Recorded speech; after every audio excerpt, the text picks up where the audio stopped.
जब एक पत्नी रखी उसके बाद भी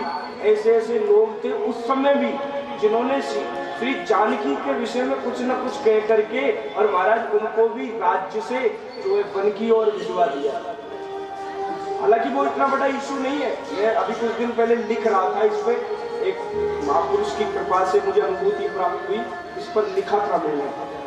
कि किसी एक के कहने से प्रिया जी जंगल नहीं चली गई, कि उसने कह दिया, तो उस व्यक्ति ने, उस धोबी ने कह दिया कि भैया इनके चरित्र का अब जो भी हमारी क्षमता नहीं, इतनी सामर्थ्य नहीं, हमारी जगत जननी जानकी है, पर एक बात की मैं पक्के विचार से कह सकता हूँ, जानकी केवल ये राजधर्म निभाने के लिए नहीं गई है, बल्कि वहां ये पत्नी धर्म निभाने के लिए नहीं गई है कि राजधर्म में किसी ने ये कह दिया कि जानकी के एक छोटा सा आक्षेप, जानकी बन गई इसीलिए, जंगल गई इसीलिए क्योंकि उनके उदर से, उनके महाराज, उनके हृदय से ऐसे दो बालकों का जन्म होना था जो राम कथा के वक्ता होने वाले हैं, इसलिए वो परिवेश चाहते हैं। वो वातावरण कहाँ मिले? अयोध्या में उस समय वातावरण बड़ा दूसरा हो चुका है। जब लखनलाल जी छोड़ करके आए उनको जंगल में,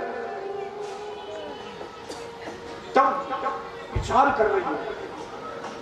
चारों तरफ वातावरण सुनसान सन्नाटा और अकेली जंगल में बैठी हुई प्रिया खड़ी हुई विचार कर रही है कि मैं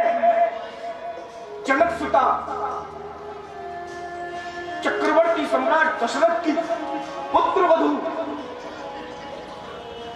जनक की पुत्री,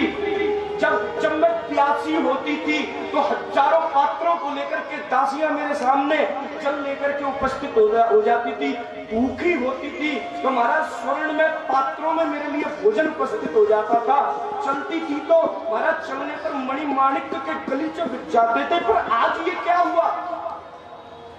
इस निर्जन जंगल में ऐसा क्या हुआ कि मुझे अकेले भटकना पड़ा? वहां रावण लेकर के गया था, उसने शोक दिया था, शोक नहीं दिया था बल्कि उसने अशोक दिया,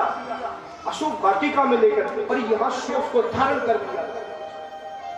उसी से वाल्मीकि के 24,000 श्लोकों की रचना हुई, इसलिए जानकी बन गई है, इसलिए जानकी वाल्मीकि पर कृपा करने जानकी बन गई है।